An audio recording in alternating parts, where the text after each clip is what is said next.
get shot! I hit that Get on wall. the ground! No. Yeah, we gotta find some.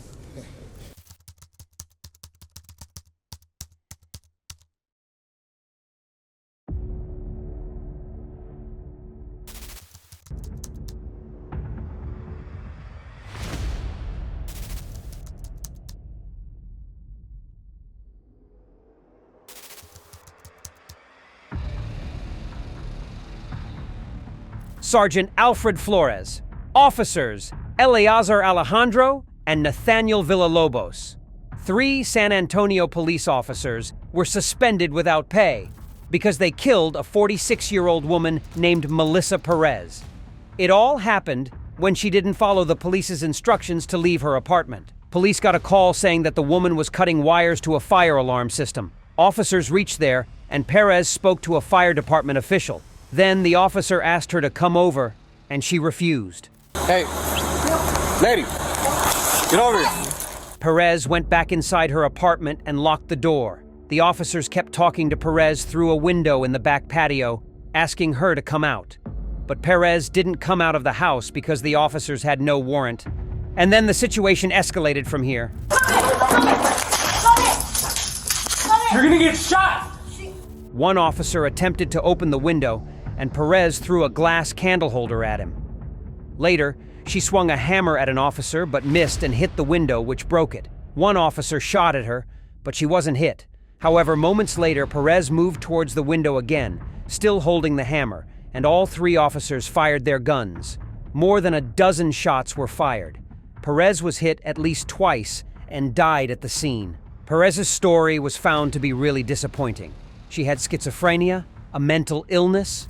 Police wouldn't have shot the person who was already suffering from mental health challenges, but it happened, and it's scary.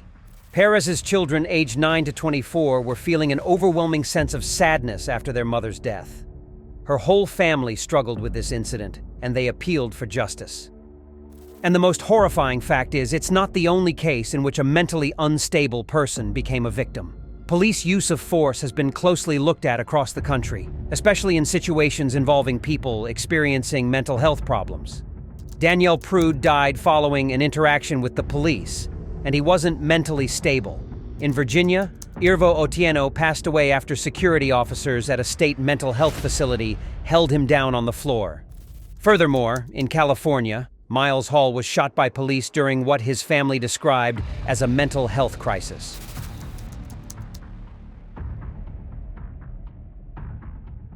Well, what if I told you that a police officer tortured a 75-year-old man in the most unacceptable way? Let me share the complete story. The officer, Nicholas Henning, brutally arrested the 75-year-old man, Clark, and turned himself guilty of a lesser third-degree assault.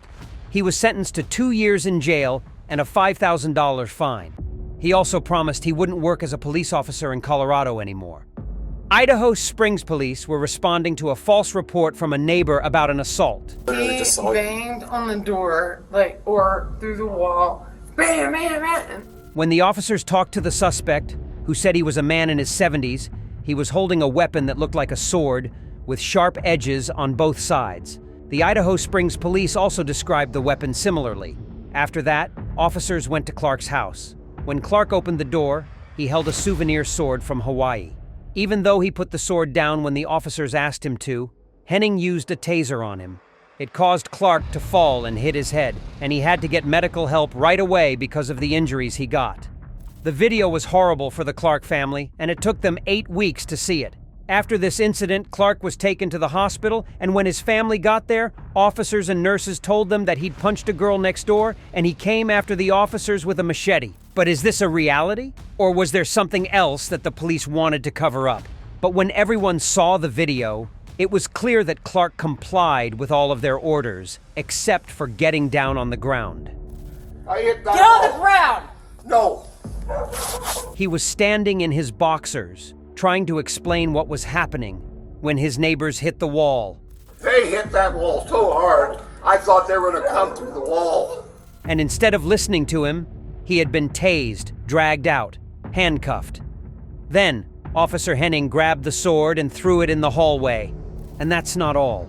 Clark also suffered a traumatic brain injury. He had a brain burr surgery, it all where the doctors drilled a burr hole in his skull to relieve the pressure from a brain bleed.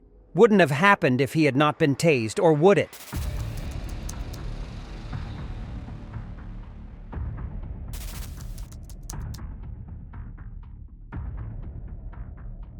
Most of the corrupt cops used their powers over the minorities, and that's what happened again. Kyle Erikson was recorded by his body camera putting marijuana in the car of a group of young men. Another video, released only by The Intercept, showed the same officer appearing to plant marijuana during another traffic stop.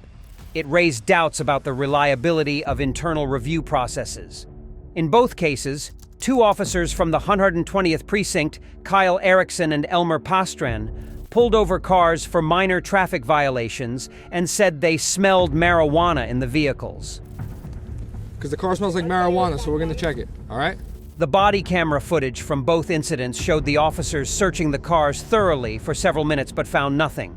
In the first incident of Cuyate in February 2018, Erikson's body camera was turned off and then back on suddenly just as he found a marijuana cigarette, which didn't seem to be there when his partner first searched the car. Cuyate was shouting that Erikson was putting something in his car. Do it from the sidewalk. Step back. Yo, you were just putting something in my car? He fought the charges in court, and late last year he began proceedings, intending to sue the city for $1 million. However, Jason Serrano, arrested during the second stop in March 2018, made a plea deal to avoid jail time. He didn't know about any footage's existence until the Legal Aid Society shared it. In the case of Serrano, when these officers confronted him for the marijuana or weed, he told them that he was recovering from abdominal surgery due to a stabbing. Yo, get off my stomach. He's got surgery on his stomach, just be careful. Lifted his clothes to show his wound to Erikson, and explained he could barely move. Once outside the car, the officers insisted on searching Serrano's jacket, but he refused, stating there was nothing in it, and he didn't want to be searched without a valid reason. As Serrano became upset, the officers grew more forceful, grabbing him, pushing him to the ground, and handcuffing him. Serrano lay on the sidewalk, bleeding from his wound, and more officers and people gathered around, waiting for an ambulance. Pastran searched Serrano's jacket. Then, Erikson looked around the front seat where Serrano was sitting, but found nothing. He whispered to himself in frustration before asking Pastran if he should search the whole car. Erikson returned to the car and searched it carefully while Pastran talked to a supervisor who had arrived. Erikson seemed to put something in the car's cup holder and then checked the front seat's console and a small box. He said that he smelled a bit of weed and moved a small piece of marijuana he seemed to have placed there earlier. Erikson checked the back of the car, and when Pastran came over, they exchanged a meaningful look. Erikson said he didn't see anything, and then he searched the front seat area again, this time dropping a larger piece of marijuana in the cup holder and saying there was a little weed. The brief conversation between the two officers during Serrano's arrest was almost the same as what they said during Cuyate's arrest. Yeah, we gotta find something. In the first case with Cuyate, he didn't accept the offers from prosecutors to settle the case and kept fighting the charges. During a court hearing, Erikson said the camera stopped working because of a technical problem. But when the body camera footage was shown, the judge stopped the hearing and talked privately with the lawyers. After that, the prosecutors dropped the marijuana charge, and later, they told the police that Erikson might need a lawyer. The judge didn't let the legal aid lawyers talk about the video, and eventually, the case was dismissed and kept private. And that's all for today. Don't forget to subscribe to the channel so you don't miss the exciting updates.